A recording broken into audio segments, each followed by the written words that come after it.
tackle the problem.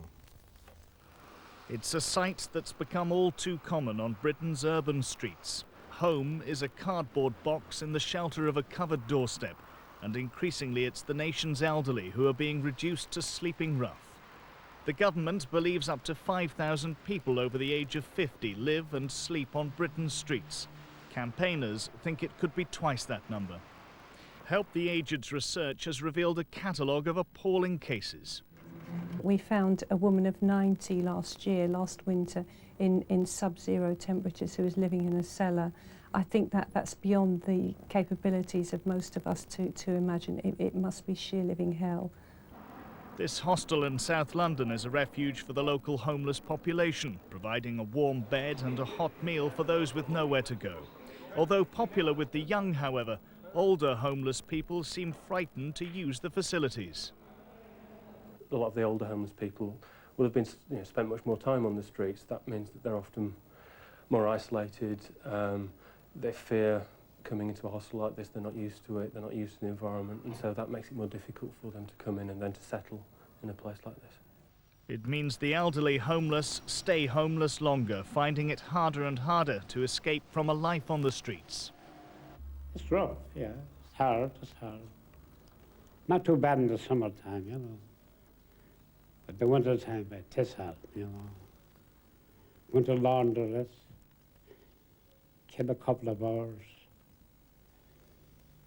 You go into the library, just killing time. It is rough.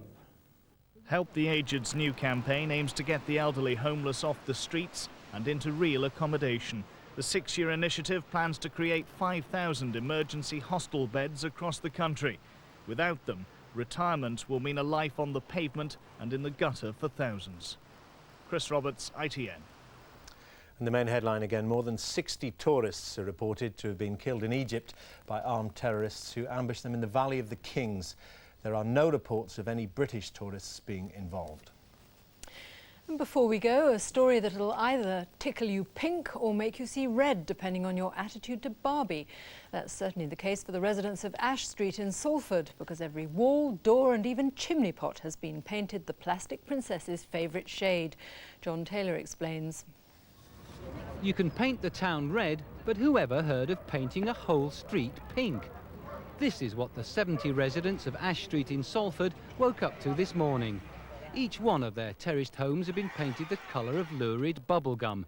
The road will be pink too eventually, but it won't be painted. When we realised we were not going to be able to paint the road because of the weather, I had to go and order 100 yards by 20 yards worth of carpet. I walked in and the guy said, "You are joking me." I said, "No, I need 100 yards by 20 yards and I need it right now." And I think he thought I was Jeremy Beadle. The pink terraces in the heart of Coronation Street land have caused quite a stir, but Ash Street residents aren't doing this for nout. For the next month, the street will be used for a Barbie advertising campaign. In return, her makers have given £8,000 for children's play projects.